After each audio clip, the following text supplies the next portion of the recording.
Welcome to the Gentleman's Talk, where the podcast talks about a man's battle with mental health, his personal experiences, and his journey to be a better soul. Hosted by James Dean Littlejohn.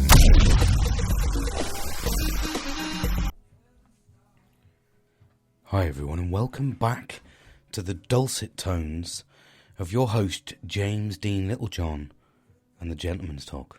Something a little bit crazy. A little bit wild. I don't know, throwing it out there, something different. Hope you're okay, as always. Thinking of you, and I just hope that you're okay. I hope you're enjoying this journey, maybe enjoying your own journey now after listening to this, picking out the weeds of the problems that you're encountering, and like I said, reflecting and using that reflection for the positive aspects of your life. We've got to battle this. This is exactly what it is. It is a battle when you're in the darkness of your depression or whatever mental state you are. Everything becomes a battle. But the more and more we do the right things, eating healthy, reflection, well-being, it makes those battles less and less, to the point where they're almost eradicated and you are on the health drive. You are on the positive life or the positive journey, path, that's the word I'm looking for, of life. And it's important that we first off acknowledge that mental health, although it is a battle, there is always an end to it. I don't care what anyone says, if you do the right things, there will be an end to it. And this is where hopefully... Excuse me, that is orange juice. Wow. So when you sit down, I'm just like fully relaxed. I get into this mode. I really do apologise. But raw and edited, that's how we roll.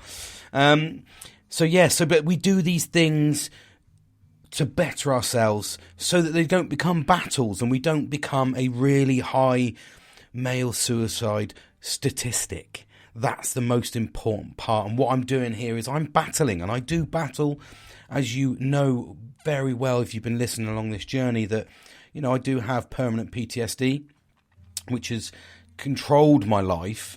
I'm a bit of a manic depressant. I do go ups and downs, but I've had the bipolar tests and I wasn't bipolar. And then I followed this avenue into ADHD, although I'm still pursuing that further and further. And I am learning about that daily. And I mean, really do mean daily. I'm on the NHS waiting list, which is about 14 months to 2 years, believe it or not, to go through that route where I said everything sort of kicks in. But I've been doing stuff on the side to try and battle that. So, you know, this is just somebody that's going through life. And sometimes I do get emotionally, you know, attached to things. I get emotionally involved in a lot of things. And it's really sort of, I don't know what it is, but the more I've progressed into my adulthood, the more I've realised I do take things quite personally. And I don't know why I do that. I really don't. But, you know, this is a mental health journey for me. This is a battle. I get through my battles by hoping to help you out there, hoping to give you some hints and tips. I talk to my good friends. I'm in this absolutely amazing, close-knit group of friends that I fully rely on, and that's what I'm nurturing along this journey. And all little tips and tricks, really, that we can do without really impacting our life too much, but it has such a massive positive impact on your life if you do these little things. And it's acknowledging we all go through these struggles, like I said, in plenty of my podcasts. We get sideswiped, you know, you get smashed with anxiety, without any warning. Why is it here? You get smashed with sadness, depression. You might get sideswiped because you're too emotionally involved in your job or your work life. You don't know. There's all these emotions that we feel as a man, not just testosterone.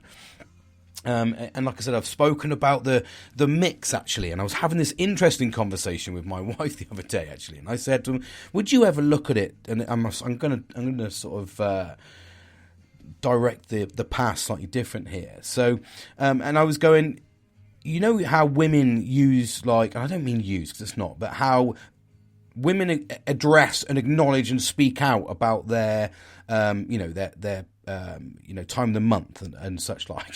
So I'm trying to think of an easy way of saying that. And I've got 3 fucking daughters. Anyway, so, they always speak openly, like I need chocolate, or I'm a bit ratty, or I've got the build-up, or I've got, and we just acknowledge it as men. Let's be brutally honest, we do acknowledge it as men, and we take advantage of it, and we laugh about it, and we make jokes about it. I'm not saying we don't. However, I was, interested, because I've got quite a high testosterone, and I had checks done when I was 30 because I was honestly, it was crazy. The amount of testosterone fuel that I had was unbelievable. And I believe that was part of why I was so angry. I thought I was just driven by adrenaline and testosterone. And that sounds really arrogant, but I'm not meaning it. If anything, I genuinely say I found it a curse. Because, I could go to the gym and put on muscle quite easy without sort of massive amounts of impact. I mean, not talking professional level. I mean, in terms of just average Joe. That's all I am. But I had that ability to do that. So, it was little things. And I was a bit, I like to feel like I was the alpha and all this sort of stuff. So I was interested in saying, do you see that as the similar thing? We can't control our hormones. We can't control our testosterone. So it's it's a chemical that happens in our body as a male that drives us. That's why a lot of the people say, men just think with their dick. We do. Honestly, it consumes you. There's when you're in that mode as a man, there is nothing else. It's physically sometimes uncontrollable. And, I'm not justifying in any way, shape or form that any man should lose control of it, because I absolutely don't mean that at all. I mean, it's uncontrollable in the sense that we can't stop it, as in we can't suppress it. It's there, we have an urge, and obviously, this is where I can quickly deviate back there. That's where the proper man's mentality would take over. Do you know what I mean? So we don't want to condone anything negative at all, but it is an uncontrollable chemical that happens inside of us. And for me, that's kind of I was trying to explain that. And anyway, it was an interesting story in how we look at women and their chemical the process that happens in their bodies, for pregnancy and all the other things, and the release of the ovaries, the release of. See, I'm talking shit 'cause I'm a fucking bloke. Anyway, that shit. I'm not going to get. See, I'm trying to get in too interested in the conversation there, and I ain't got a fucking Scooby-Doo. But we don't talk about the man side, the controlling, the aspect of it, the anger, the extra testosterone that causes with all that. And I'm one of those ones. I think it's a bit of a curse. I genuinely do. And it sort of came to light a little bit today that there was a group. I was at a seminar today, and there was a big group of us, and I think it was about 50. And out of the 50, there was 6 of us in that whole group that were reds. We'd done this a personality traits test where it gives you a red, green, yellow or blue. You may know what it is, and depending on your colour, depends on where you sit in this category. And I was assertive, dominance, and all this sort of all these really harsh words, but that's how I saw myself. So it's interesting that I see myself like that. That's kind of the way I but then at the same time, I'm not like that really. I'm actually quite a soppy twat, and I do like to help people out. Anyway, I've massively digressed there, didn't I? I really did, but it was an important story. And do you know what? So, just to give you a little bit of feedback as well, about today. So this week I've been helping or volunteering through my organisation to do a bit of charity work, which was absolutely fantastic. I got stuck in on Tuesday. We went to this famous village called Enham in Wiltshire, or Hampshire, actually it'd be Hampshire, and really, really interesting place. It was a little village that was used to house the injured from World War I and II. So there's a massive history, but it's just degrading as a village so badly because they're not spending money on it because there's not much there now, and obviously children and all that other generation is not really too interested in World War I and II now, are they? It's kind of not really if you were to try and, I suppose, look at the timelines and the differences, you're almost encroaching on their era of learning of history, would be the Gulf War in the 1990s. Do you know what I mean? So they're not too interested in the historic stuff. It's like us probably listening to fucking William the Conqueror and all that sort of shit. But I found it interesting because obviously it's my generation. So, but we went up, it completely deviated away from there. But that was the crux of why we were there. But there was also a little tiny, like few acres of land that was filled with Christmas trees. And what they do is this charity sells the Christmas trees, all these trees. They're not actually Christmas trees, they're fir trees, obviously. They grow them all. I think it's something like 26,000 they've got in this nursery. And basically they sell them on, and then the proceeds goes back into the village hall and the other stuff, and back into replanting for next year. So it's a really good scheme, and like I say, the money goes straight into it. I mean, obviously there's a few people being paid through the charity, obviously I'm not blinded by that, but anyway, we volunteered for the whole day. And what we were doing was cutting down trees, some of the trees that were sort of kind of where they didn't really plant them with any sort of kind of plan. They just kind of shoved them in the fucking ground. Some of them, you've got one tree that's like, basically, if you sacrifice that one tree, you'll save 4 decent trees. So I was doing that. So although it was quite good, but what they were doing was turning the remains of those, the ones we cut down, into wreaths for the front door and all that sort of shit. So, it's good stuff. It was good charity work. But you know what? I felt incredible, actually, because I did a 2-day seminar. And the first day was pretty amazing. I enjoyed that. The motto of the day for me was "cut shit down." They said they stood there and they turned around and said, "Right, what groups do you want to be in? Do you want to be in the bramble group, or do you want to be in the tree group, or do you want to be in the move the shed group?" And I was like, "Fucking look!" And he looked at me and he went, "What do you want to be in then?" And I said, "I'll be honest with you, mate, I'm just here to cut shit down. I don't really want any shit jobs. I just want to cut shit down." And then literally I cut down, I think there was about 40 trees and I cut down 36. And it literally like a fucking machine. And I was the part of the day I was obviously the gobshite for the next 2 days, but it was a good laugh. I got out of my comfort zone. I was spending time with people that I didn't really know but had an instant laugh with, good banter. They all gave me shit as well for not going out on the evening.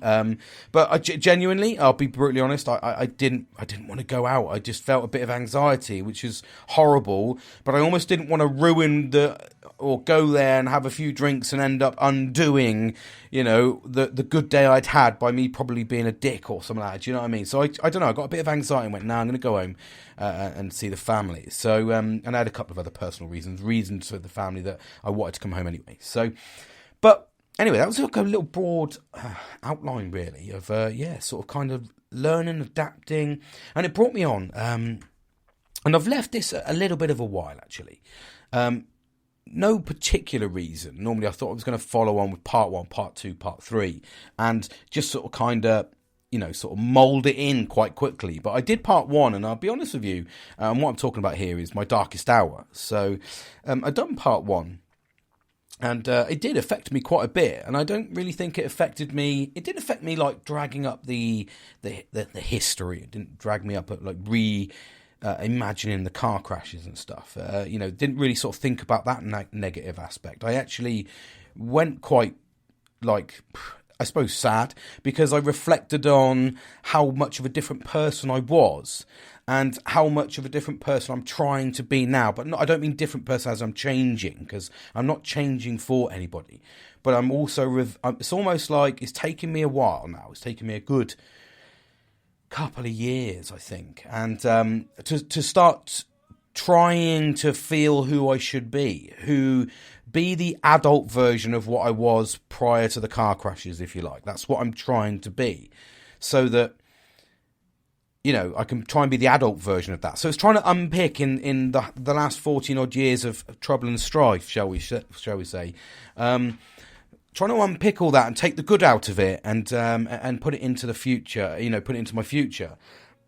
And, you do make mistakes. And obviously when you're going along that journey, it does highlight quite a few negative things. And then when you talk out loud, like I did on the podcast, it just made me really sort of resonated quite heavily with me, because I realised I'm not that person. And even today, when I sat there and I said I was the red character and I was like this person driven and all this, everybody went, like the four women who I knew around me, they all said, "No, you're not, James." And I went, "What?" And this is just from dealings on like Teams. And Jo, she's like absolutely amazing woman. She's like I think she's like 60 something, but I pick her up every now and then because she doesn't drive or anything. And yeah, so I pick her up from town and take her to work. So it's like a bit of car sharing as well. So, but she's a fantastic lady. And yeah, just sort of kind of, I don't know. It's just,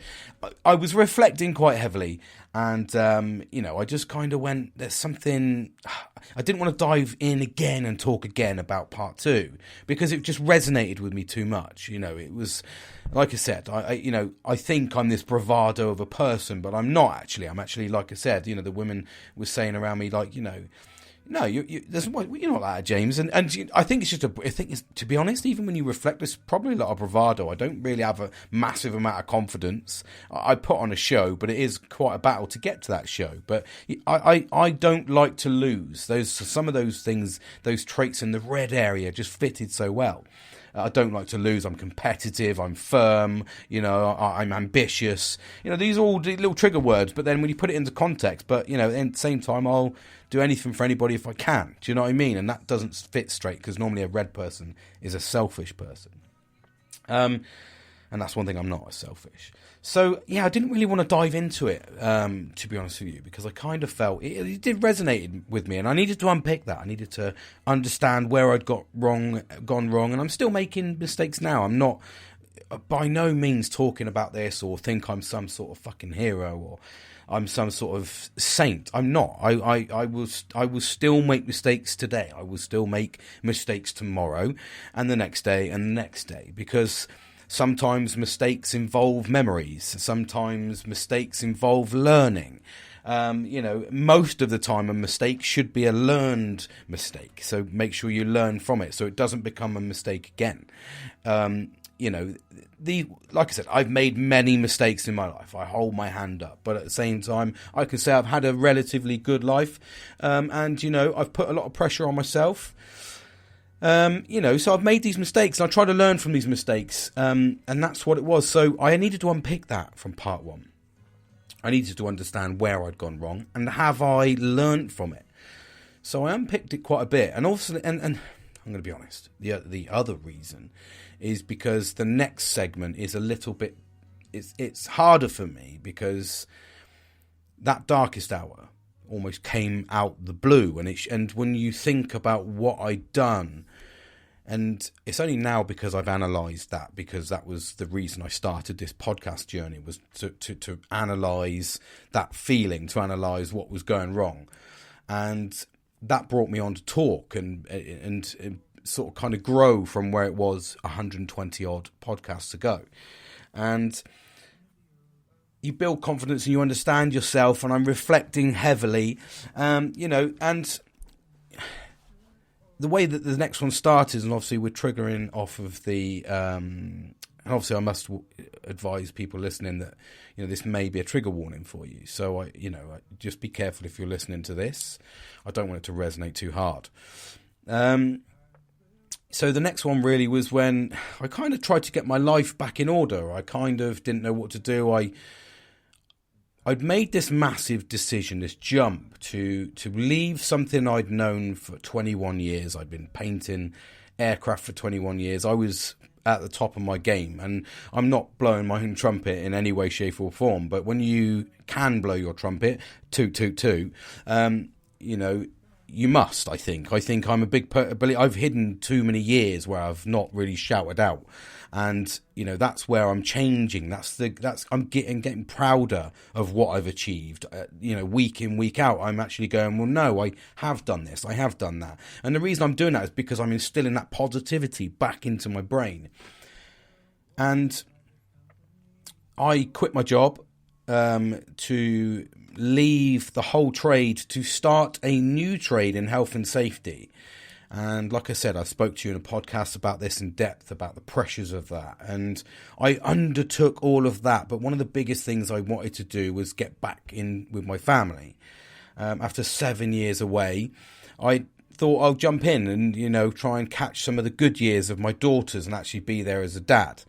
And I did. And it was about 6-7 months into it. And I got this massive wave of emotion in the sense that I realised I'd been away for too long and I'd been selfish for too long. I'd completely shut my family out and done the bare minimum because I was surviving on, adrenaline. I was surviving on, doing my job 150% day in, day out.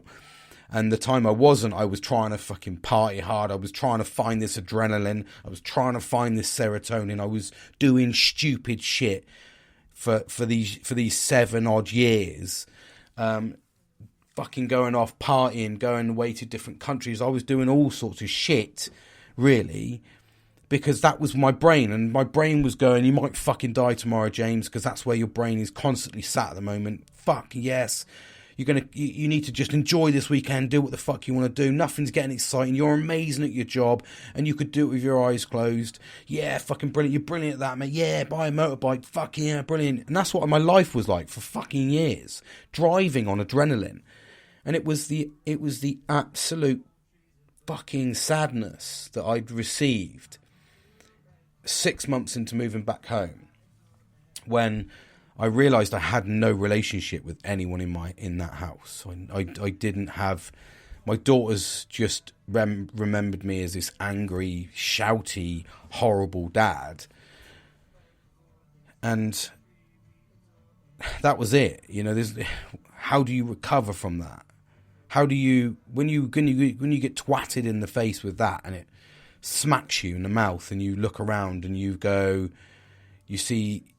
Your dogs, every time you raise your voice a little bit, cower down because they're used to you shouting. And all these little triggers are the bits that crumble me, the bits that you don't see, the bits where you see James is this person and James is that person. There's bits you never, ever see. They're in a vault.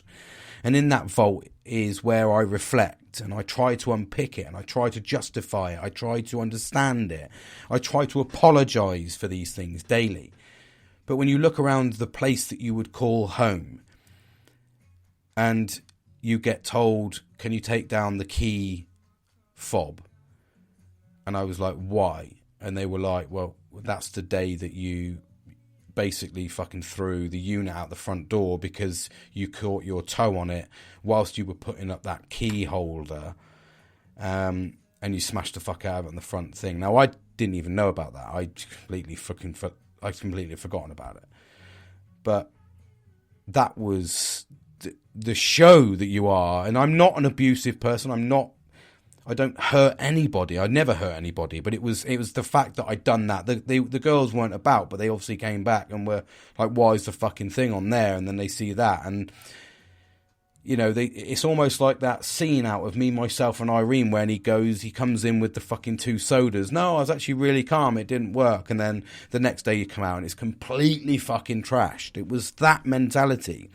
And that's probably the only relatable way I can think about it in terms of trying to get you to think about my head.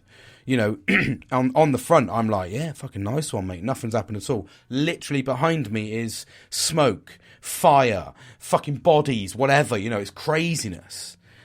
And sorry, 2 seconds. I'm just going to click off that heater. I ran that heater for like 3 or 4 minutes there, and I was like, wow, that's £2 million. Fucking hell, James, calm down. So, that's the bit you don't see when you deal with mental health. You see the character on the front, maybe losing it here and then. And, like they said to me last week, they said, I was in work last week and I had a bit of a breakdown. Not breakdown in terms of like I broke down, but in terms of like I was just really fucking angry. I was really horrible. Not horrible, but I felt horrible inside. I just wanted to get away. And it was because something had happened with my daughter. And, it involved mental health, and it affected me fucking massively because I'm struggling with my own sometimes, and it's trying to help that person while you're still fighting your own fucking mental health is really hard. But she's your priority, but you can't be fully fit and help her. You've got to look after yourself. So it's a really fucking hard balance. And then you go into work, and sometimes you deal with the stupidest of fucking things that can be resolved, and it's like it frustrates you. And my boss said, you seemed a bit sort of fragile, bit tense last week in some of your last emails. And I was like, yeah, sorry, mate, I'd had a bad day. And he was like, look, mate, your fucking family comes first, etc. And really amazing boss, actually. And I'm so happy that I'm working for him, because he's a really good lad, and he gets me. So that's the main thing. And yeah, so I sort of kind of managed that, and I unpicked that, and that was where you hold on. Sorry, my throat was. I got like it's that orange juice. It gets right stuck in your throat. But yeah, sorry, where was I? So so it's about the sort of kind of when I understood.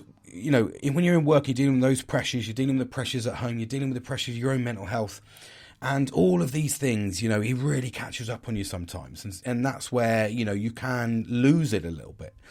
But anyway, back to, I was digressing everywhere, aren't I, today? It's just, I'm enjoying it. This is my head. When I go into this place where I'm trying to find the avenues of where I've gone wrong to give you enough information so that you avoid these triggers, or you avoid doing these things, or you look out for the same signs and symptoms. It's important, but my mind races because I do go into a few places. Sometimes I unlock a door, if you like, and I'm like, fucking hell, I don't want to go in there just yet, mate. That's a bit untidy. So as you reflect, as you deal with these things, and when I hit that 6-month point and I realised all of these little problems that I'd been causing, you could just feel it was a tense place, and I didn't want it to be that, and it wasn't because I was tense in that 6 months, because in that 6 months I was happier than I'd ever been. I felt secure. I felt looked after, and it was the first time in fucking years that I'd felt looked after. When you're walking around the place, and it was also when you look into the garden and you see the garden's completely a fucking shambles. It's not been touched for years, and it looked a shithole. And that's almost like a reflection on me as well, as personality. And all of these little triggers I'm seeing around the place, and I'm like, fuck me, James, you have just been a waste of space for 7 years to nobody. You feel, and that fucking rips your heart out, because you're like, I've not been a good dad, I've not been a good brother, husband, father, I've not been a good friend, what the fuck? And then that's the reality of hitting you, and that's what happened to me in my first year back. I was like, fuck, I don't know what to do about this. And then that manifested, and that manifested, and that manifested, and then I started struggling at work, because my boss at the time, obviously, I don't know, felt threatened a little bit by me, so, did some quite horrible things towards me, in terms of, like, I say horrible, just, not horrible as in, like, you're a fucking idiot and all that sort of stuff, but just belittling me, and trying to bring me below him to sort of, it's almost like peacocking, but unnecessarily. And, that sort of thing just drives me even more. So it's like crazy. So, but I was finding that trouble because I was new into this new role. I'd quit my job. This was my first 6 months in the new job. And, I took on some big challenges, and I took on a whole new job that I didn't know. I'd never read really much about health and safety. I fucking full on blagged it for the first 3 months, even to the point where I got berated by my previous boss. So he showed me up physically on catching me out. And I mean, it's driven me enough to get my level 6 in health and safety. So, and a massive accomplishment there for me. But that just drove me. But anyway, so unfortunately, I got to Christmas time, and I'll just take a sip, sorry. I got to Christmas time last year, and that was when it smashed me in the face. I don't know. I looked around my house, and it didn't feel like a Christmas. And it reminded me of all the other previous years where I'd been there at Christmas, but I'd never been there at Christmas. I was never there emotionally. I was never there physically. I was just there. Christmas was, for me, a horrible time because it was around the car crashes. So I had massive anxiety about driving everywhere. I had all of my car crashes happened in, 2 of them happened in December and 1 happened in November. So I have all these things, and this is where the PTSD comes into play, and you can't get rid of them. I'd love to, I know people say, oh, you can just don't think about it, mate. It's not that. It's the fact that you constantly press play on these car crashes, and you try to, for me, I try to understand why I'd had them. How did they happen? What I'd done? And that just constantly goes on through your mind. And now, if you're ever like I've spoken to you, you know I'm a fight or flight and I'm a fighter. So, and I don't mean fighter as I physically go out and beat people up, but I fight the scenario. So I become like hyper-focused on everything. I'm so alert in the dark. And I remember my therapist saying to me, well, just don't concentrate on what you are. I was like, there's a film, what's that film? I think, is it The Sixth Sense? Where every time they look at, the red light, it goes whomp whomp. No, it's not The Sixth Sense. It's what's his name? Kevin Bacon, and it's the film where he's digging up his back garden when they go to a baseball match, and he finds that those 2 boys had killed that girl, and they buried them in the wall. I can't remember what the film's called. But it's an amazing film. So if you ever pick up that sort of scenario and have a look and think Kevin Bacon, it's a great film. It's a great film. But anyway, every time he looks at the red lights, it's like whom, whom, and it sort of gives him that warning, Sorry, I digressed into Kevin Bacon again. It's through my mind as I was talking away. So I'm trying to pick up where I left off. That's the craziness of sort of understanding everything and trying to get everything out right. So anyway, I'd come to December, and that was it, and driving around. That's it. Sorry, I picked up there. So I was driving around, and that's what my life's like. That was what my life was like. It was driving around, and everything's hyper focused. The radio's super loud. All the lights on your dash are like glaring, and you're angry, and it just takes the smallest of triggers for you to jump out the fucking car and want to rip shreds out of people, even doing stupid shit in the craziness of fucking driving. I spoke to you, I told you, not so long ago, I think it was like one of the early podcasts, that I chased that guy for like 40 odd miles just to try and punch his fucking side light in for brake checking me on the motorway. That's the lengths you go through when your anxiety's through the roof and you're a fighter, not a flighter. So when you're hyper focused and you're hypersensitive, it exhausts you. So everything becomes a chore. And I get that every December, every time the time, every time it gets raining and it gets dark, I get that anxiety. It's through the fucking roof. Now all Brits are saying, "Fuck me, mate. Why am I talking Australian, you prick?" I went instantly. I tried to go Australian when I'm talking about British. I'm Cockney. What a knob jockey. Anyway, I'm not even going to do an accent. So it's every time it comes to, I'm disgusted with myself for trying to do that. So but yeah, it just sort of kind of, every single time that's where it comes to. That was it. Yeah, the British. Yeah, and that is like 60% of our fucking year, isn't it? That's 60% of our year is that type of season. So it's really hard for me. I don't mind the snow because it's quite bright and all that sort of stuff, all that jazz. So it's not too bad. But it's those rainy conditions where I had the accidents. And I've, like I said, 38 therapy sessions, 3 attempts at EMDR to try and get it on to the point where it's on my notes to never be hypnotized. It's on my medical notes. Like never, that's what EMDR is, a form of hypnosis. But I reacted so fucking badly to it. The woman, the therapist actually felt scared because the way that I was like feeling my tone in my voice. She said it wasn't like before. I was like, get the fuck off. So the anger's there. And I found it hit me hard, and I was going through those emotions. I was going through the emotions of moving in, thinking that my life would change, thinking that, I'll be happy as Larry now. Who the fuck is Larry? Because I want to be Larry. He's fucking happy.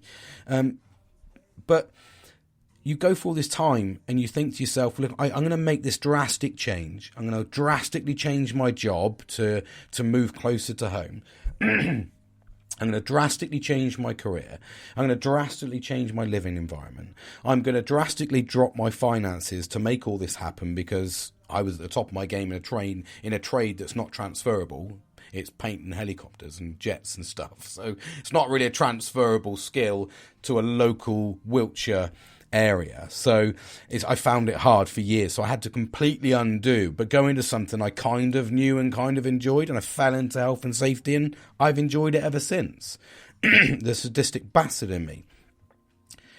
And then, like I said, that all took its toll, and we got to Christmas, and I remember one night we were all sat around. It was the wind up because my family love fucking Christmas. Christmas starts in October, at the end of October normally, in this pissing house. It's unbelievable.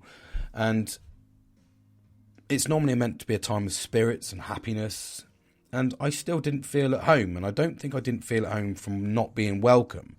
I just didn't feel at home because I was reflecting heavily on how much I'd missed, how much I'd not done, how much I'd not supported people, how much I'd said I would never be selfish, and I've proven I was selfish for 7 years.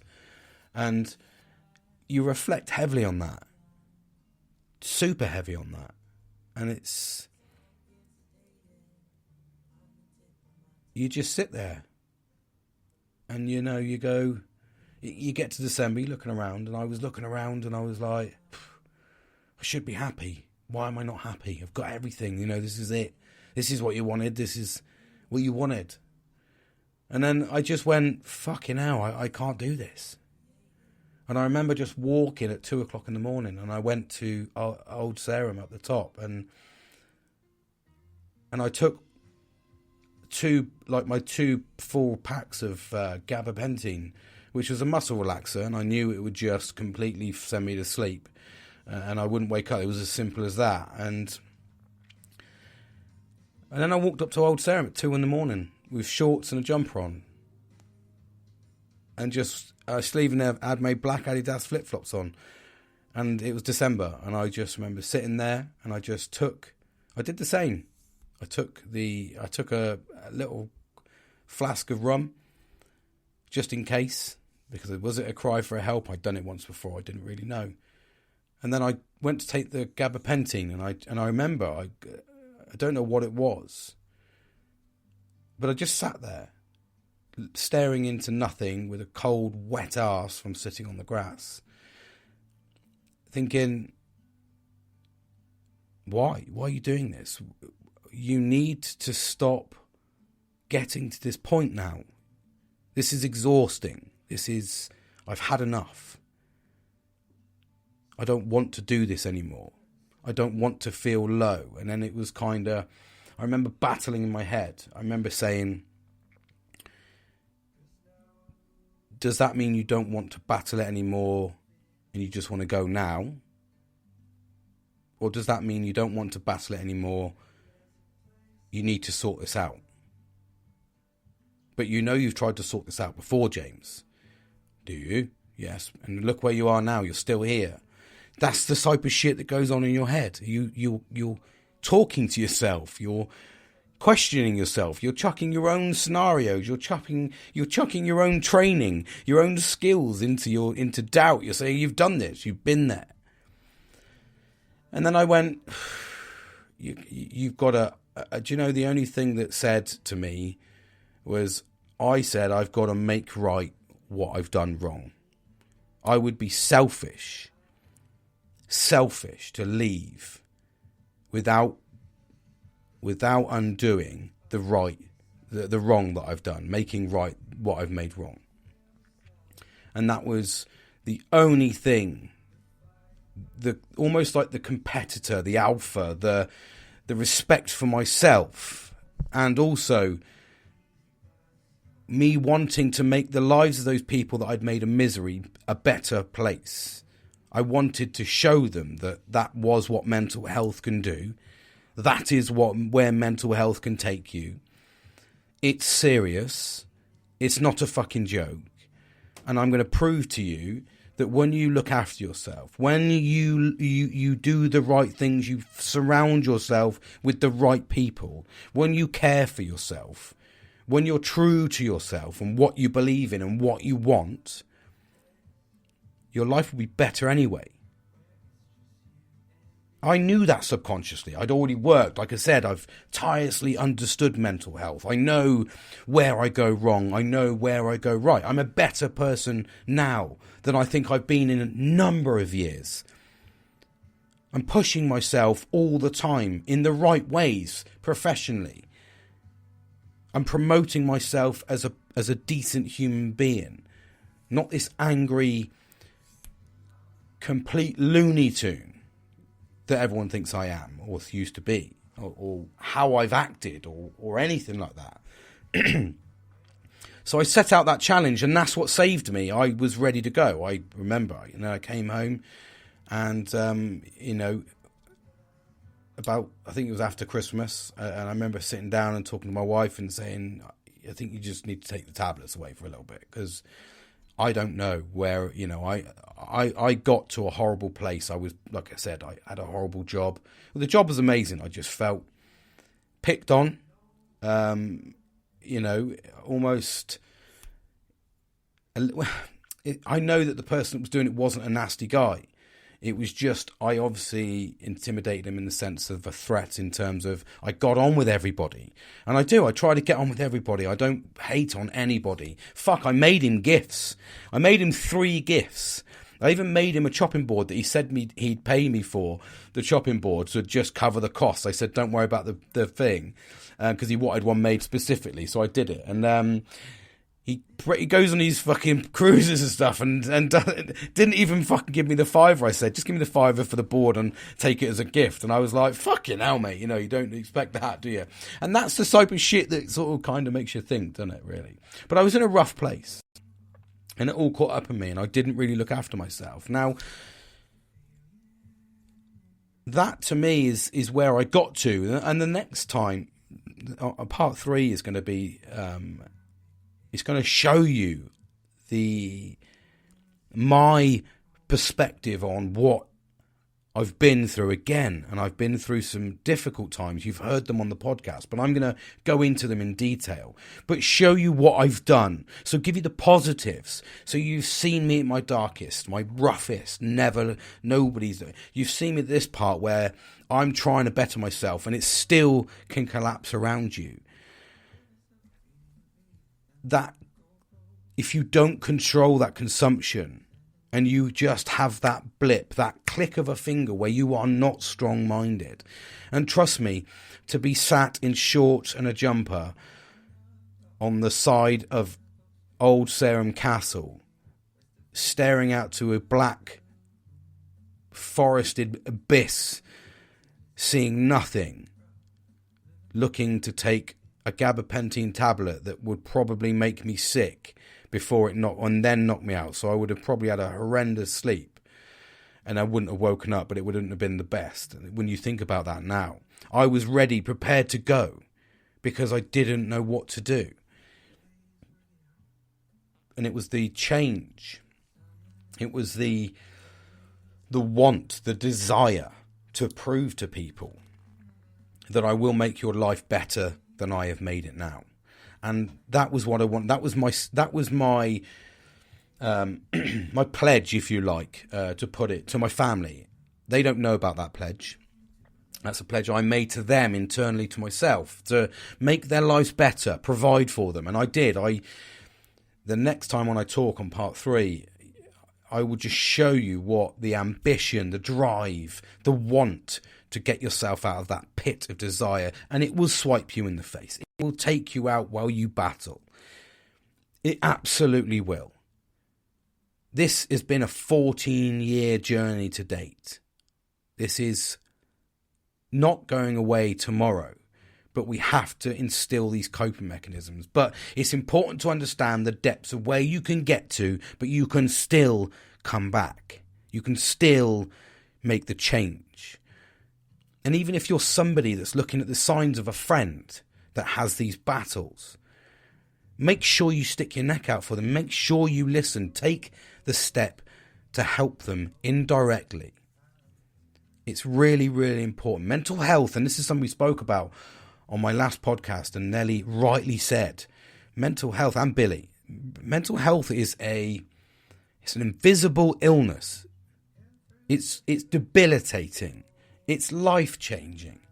It consumes you. Even this week when I was away,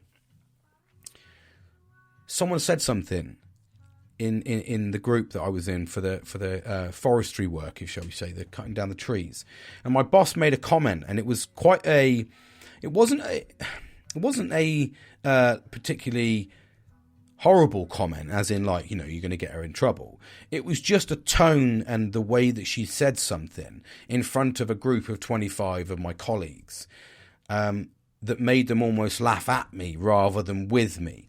And it was little comments like that resonate with me, and it still sits with me now. So I do take things personally, because I don't think that the thing for me is if I want to hurt someone with words, I can. I have that ability, and I can arrogantly and confidently say I can do that. I can. It's not a trait. It's not a trait. It's not a perk. It's not something I enjoy, because I know how much those words hurt, though, and I choose not to. When someone says similar words back to me, I feel that effect twice, because I now know what it feels like for the other person, and now I'm feeling the same pain.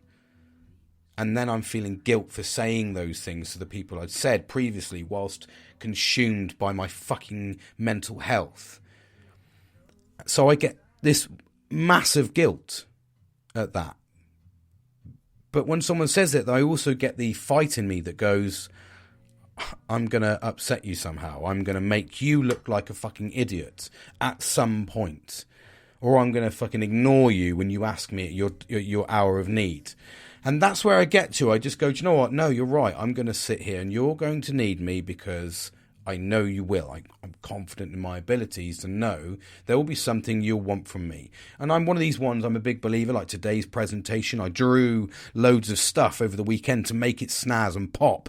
And I got commended on it. It was like, my boss said, that your drawing was absolutely impeccable, James. If you've done that, you're such a waste of talent. And I was like, I took that as a really good compliment. However, I did acknowledge that, yes, you've seen that little insight to me. So there is going to be at some point, sometime, you're going to want me to do the same for you. And I'm going to fucking ignore you, because it's not my job. So I'm that sort of person, and that's why I think for me, and most people will know, I do hold grudges. I can't let them go. And I know that I've spoken in podcasts about, and this is me talking again, I'm railroading myself. But I do, I hold grudges. I do. When you upset me, you hurt me, that's me. I'm fucking banged out. I'm done. I'm pretty difficult like that. But anyway, I'm gonna leave it there. I want you to show. I didn't want to go too dark, really, but it is a horrible time in my life. But I suppose I'm excited about part 3, because part 3 for me is the one that I think will really resonate with people in terms of, when you work hard at yourself, these stories will all unpick, and you'll chuck some sideballs in there, the same sideballs that I've had, and just show you that no matter what, when you build the right stuff, you do your reflection, you do your healthy eating, you engage with your friends daily, you do what you can to send gifts, make gifts, send love emails, whatever you want to do. I don't care. You're really engaging with your friends, families, and loved ones. When you see all that positivity pissing out, because it does piss out everywhere, it's a good feeling. It's a fantastic feeling, and it really is. And it doesn't happen overnight, and it certainly doesn't.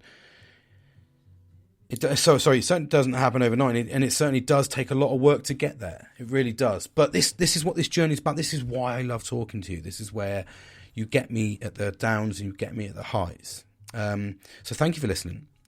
I hope it's been insightful. I want this to be insightful as well as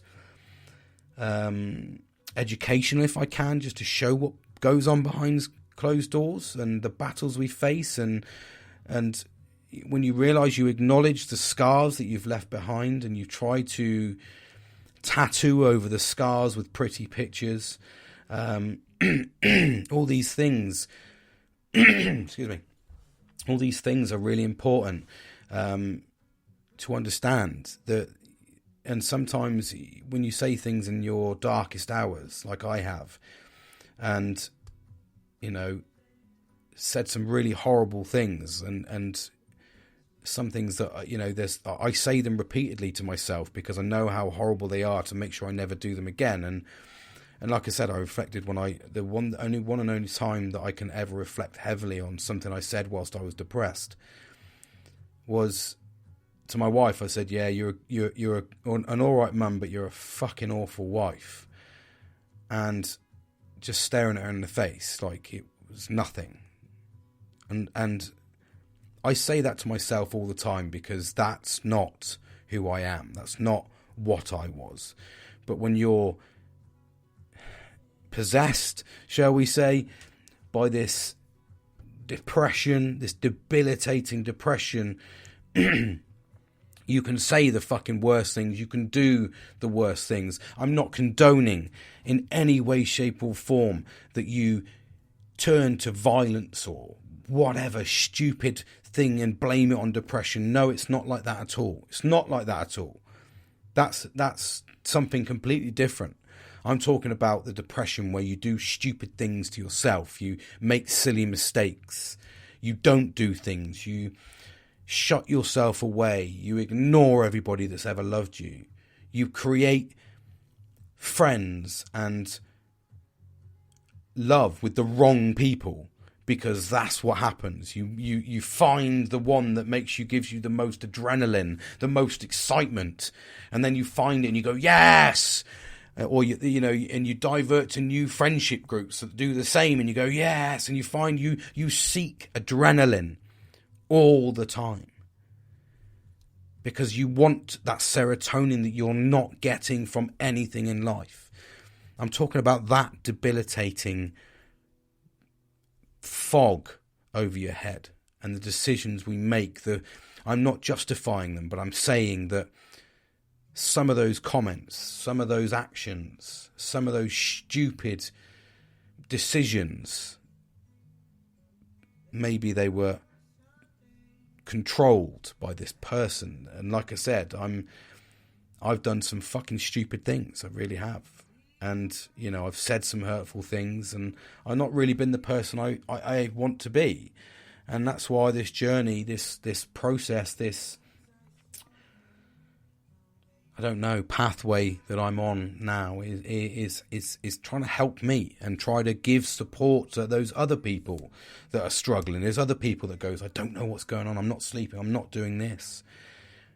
And these little skills and all these podcasts will show you the importance, and hopefully maybe you've seen a difference from me from 1 to 120 odd that I'm on now. Maybe you've seen a difference when you listen across the board. Hopefully you have. Hopefully you've seen the dark days as well, because that's what I'm going to talk about on my next one, part 3 of this little mini series. So anyway, before I digress again and get way too involved, thank you for listening. I appreciate your time. I appreciate your support. Keep sharing. I'd like to get, I'm so sort of far in. I'd love people to share this and get the word out there and see if it helps other people. Comments, shares, likes. I'm doing a couple of lives again, hopefully soon, with the Bilster and Nelly. They're absolutely fantastic. I love that little section of this, the Gentleman's Talk, just to get different perspectives and stuff like that. But feedback's always welcome. I'm on Facebook, the Gentleman's Talk.